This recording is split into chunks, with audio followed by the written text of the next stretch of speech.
राहुल गांधी की ओर से अपने ऊपर किए गए हमले के जवाब में मोदी ने उनके पिता राजीव गांधी, दादी इंदिरा गांधी और जवाहरलाल नेहरू के पुराने भाषणों का सहारा लेते हुए कांग्रेस नेतृत्व पर जबरदस्त पलटवार किया। राष्ट्रपति के अभिभाषण पर धन्यवाद प्रस्ताव का जवाब देने के दौरान पूरे लय में नजर आए मोदी ने कहा कि कुछ लोग मंदबुद्धि हैं, बात देर से समझ में आती है और कुछ के समझ में नहीं आती तो विरोध करते हैं, और कुछ लोग मनोरंजन भी करवाते हैं।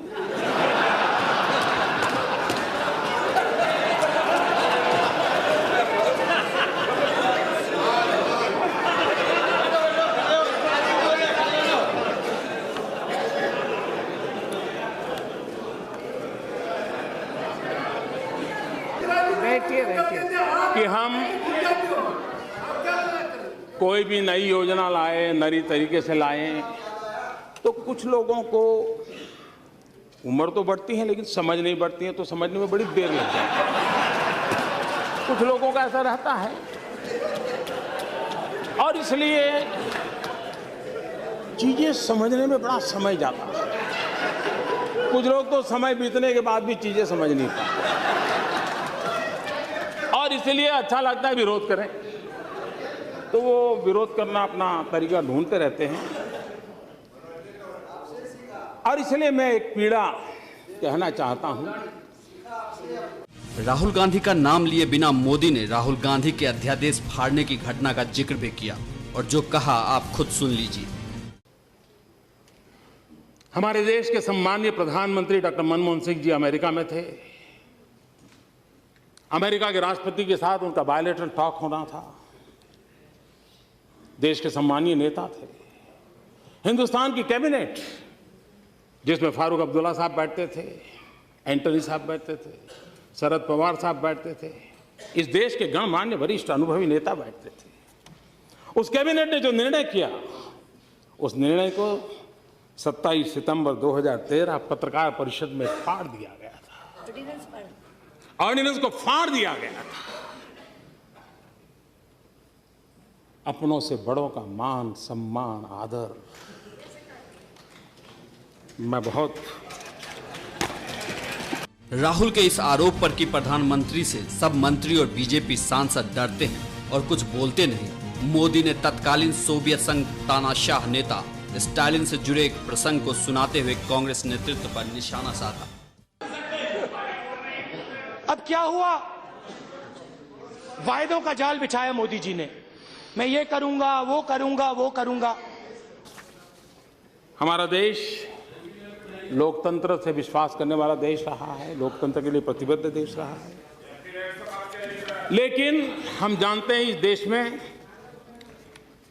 सार्वजनिक जीवन में हम सब लोग आंसरेबल हैं।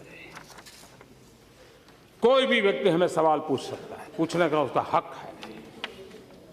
लेकिन कुछ है जो जवाबदेह नहीं है, न ही कोई उनको पूछने की हिम्मत करता है, न ही उनको कुछ कहने की किसी की ताकत है।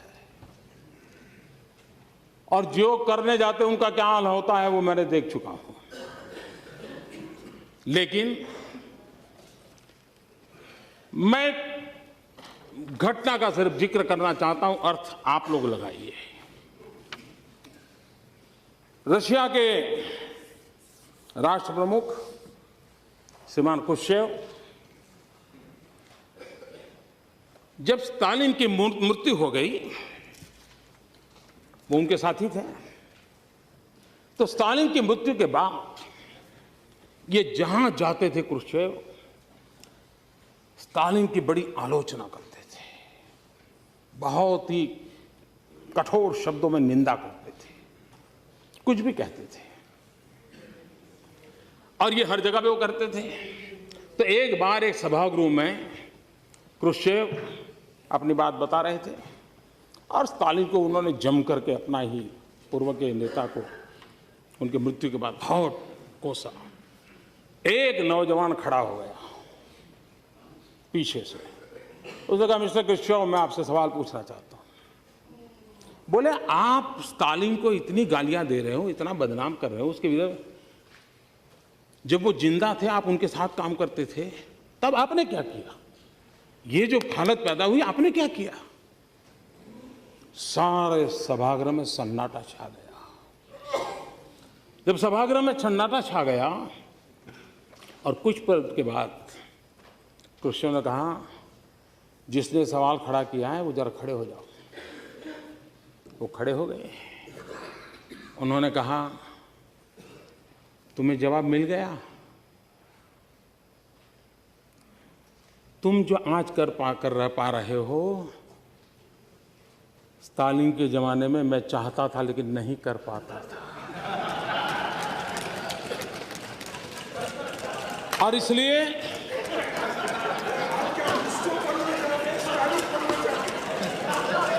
इसको समझने में देर लगेगी, लेकिन इसमें कोई बादाम काम नहीं आएगी। आपको तो शायद थोड़ा समझ आ जाएगा, औरों के लिए मैं नहीं कह सकता।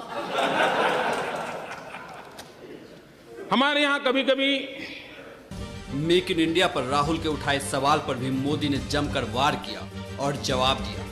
प्रधानमंत्री जी ने वायदा किया था रोजगार का, 2 करोड़ जॉब्स मैं हिंदुस्तान के युवाओं को हर साल दूंगा। मेक इन इंडिया का बब्बर शेर तैयार किया, काले रंग का बब्बर शेर, उसके अंदर देखो तो घड़ी जैसा चलता है वो। जहां देखो, इंटरनेट में देखो बब्बर शेर, टीवी में देखो बब्बर शेर, मोदी जी का भाषण सुनो बब्बर शेर, स्टेज जल जाता है बब्बर शेर। और हम आपसे पूछ रहे हैं, बब्बर शेर दिखा दिया, हमें बताओ कितने रोजगार आपने हिंदुस्तान के युवाओं को दिए? कितने रोजगार दिए? भाषण के लिए मैं आंकड़े ढूंढ रहा था, सिंधिया जी से मैंने पूछा, कहीं आपको मालूम है हिंदुस्तान में कितने रोजगार मिले 1 साल में? किसी को नहीं मालूम, आंकड़ा किसी को नहीं मालूम। मैं मोदी जी से पूछना चाहता हूं, आज आपका भाषण होगा, हिंदुस्तान को बता देना कि पिछले साल में आपने कितने लोगों को रोजगार दिया। मैं जाता हूं, भाषण करता हूं, पूछता हूं लोगों से, रोजगार मिला? मोदी जी ने रोजगार दिया? सबके सब ऐसे जवाब देते हैं, नहीं, किसी ने नहीं दिया। किसी की मजाक नहीं उड़ानी चाहिए। मेक इन इंडिया की मजाक उड़ा रहे हैं हम? ना, मेक इन इंडिया की मजाक उड़ा रहे हैं। ये मेक इन इंडिया देश के लिए है। हाँ, सफल नहीं हुआ तो सफल होने के लिए क्या करना चाहिए, सफल होने में क्या कमियां हैं, उसकी चर्चा होनी चाहिए।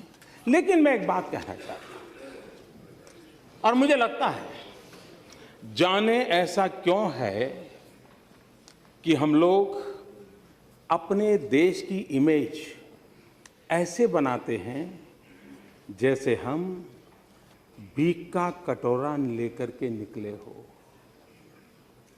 और जब हम खुद ऐसा कहते हैं तो दूसरे लोग यही बात और ज़्यादा चीख करके कहते हैं और ज़्यादा मजबूती से कहते हैं। ये मैं नहीं कह रहा हूं, श्रीमती इंदिरा गांधी कह रही। ये 1974 में इंद्रप्रस्थ कॉलेज में आपने, इंदिरा जी ने ये भाषण किया था, और इसलिए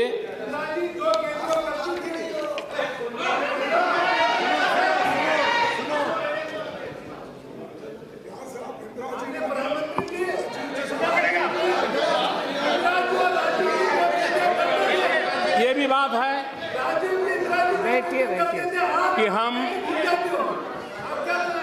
कोई भी नई योजना लाए, नई तरीके से लाएं, तो कुछ लोगों को उम्र तो बढ़ती है लेकिन समझ नहीं बढ़ती है, तो समझने में बड़ी देर लगती है।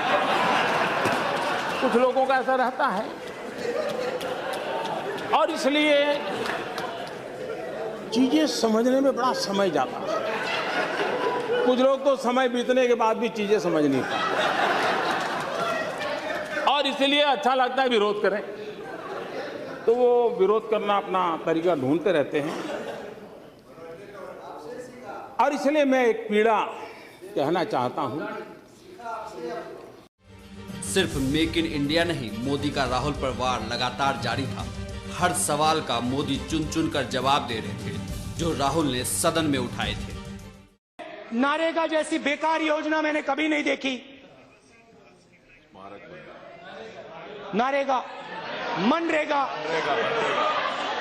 मनरेगा, महात्मा गांधी योजना, सावरकर योजना नहीं, महात्मा गांधी योजना।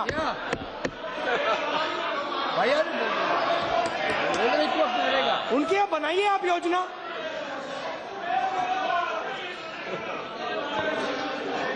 अच्छा बोलने दो। मोदी जी खड़े होते हैं, कहते हैं बेकार योजना है, ऐसी योजना मैंने कभी नहीं देखी। हिंदुस्तान को बर्बाद कर दिया इन लोगों ने। मैं इसको इसलिए नहीं हटाऊंगा क्योंकि पूरे देश को मालूम होना चाहिए यूपीए ने क्या गलतियां की। कल मैंने आंख बंद करी, मैं सोच रहा था चिदंबरम जी हैं। मनरेगा की बात चल रही है, मनरेगा की चर्चा होती है, मनरेगा की चर्चा होती है। ज्ञान देने की जरूरत नहीं है। मैं जरा कहना चाहता हूं इसका इतिहास 50 साल पुराना है, लेकिन उसके पहले भी राजे रजवाड़ों के जमाने में भी ऐसी कुछ न कुछ बातें चलती थी। आप देखिए 1972 महाराष्ट्र की रोजगार गारंटी योजना 1972 में आई। 1980 में National Rural Employment Programme NREP ये 1980 में उसका रिकार्डिनेशन हुआ। 1983 में Rural Landless Employment Guarantee Programme RLEGP ग्रामीण भूमिहीन रोजगार गारंटी कार्यक्रम आया। ये सब इनकारनेशन होते गए, योजनाओं का पुनर्जन्म होता गया। उसके बाद 1989 में जवाहर रोजगार योजना JRY ये मनरेगा का पिछले जन्म का नाम है। देखिए मैं हैरान हूं, बाद में जवाहरलाल जी का नाम निकाल दिया गया और किसी और ने नहीं निकाला, उसी दल ने निकाला जो हमें कोसते रहते हैं। उसके बाद 1993 एम्प्लॉयमेंट एश्योरेंस स्कीम EAS सुनिश्चित रोजगार योजना ये आया। उसके बाद वाजपेयी जी की सरकार आई, तो उस समय इन सभी योजनाओं में से जो भी अच्छा था ले लेकर के संपूर्ण ग्रामीण रोजगार योजना SGRY ये शुरू हुआ। 2004 में फिर उसमें इनकारनेशन हुआ। National Food for Work Programme, काम के बदले अनाज का राष्ट्रीय कार्यक्रम आया। और उसके बाद इसने नया रूप 2006 में लिया मनरेगा। और इसलिए पहले नरेगा और फिर कुछ एक नया ज्ञान हुआ तो फिर वो मनरेगा हुआ। तो ये गरीबों की भलाई के लिए कुछ न कुछ योजनाएं लगातार चलती रही है। ये बात सही है कि आप बड़े सीना तान करके कह सकते हो कि मोदी जी चुनाव में भाषण करना अलग चीज है, तुम कहते हो गरीबी हटाओगे, लेकिन तुम्हें मालूम नहीं हम कौन है। अरे हमने गरीबी की जड़ें इतनी जमा दी हैं, इतनी जमा दी हैं। मोदी तुम उखड़ जाओगे लेकिन इसे उखाड़ नहीं पाओगे। ये बात सही है कि मुझे यहां आने के बाद पता चला कि इतनी जड़ें जमाई है आपने, इतनी जड़ें जमाई है आपने। और इसलिए मैंने पिछली बार भी कहा था, इस बात का कोई इनकार नहीं करेगा कि इस देश के 60 साल के कार्यकाल में अगर हम गरीबों का भला कर पाए होते तो आज मेरे देश के गरीबों को मिट्टी उठाने के लिए गड्ढा खोदने के लिए मजबूर नहीं होना पड़ा। ये हमारा सफलता का स्मारक नहीं है, ये हम सबको स्वीकार करना होगा। और इसलिए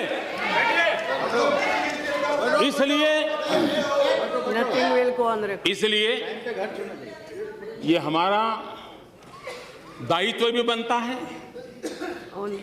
कि ये जो क्रमिक विकास चला है इस योजना का, उसको और अच्छी बनाए और उस जिम्मेवारी को निभाने का हम प्रयास कर रहे हैं।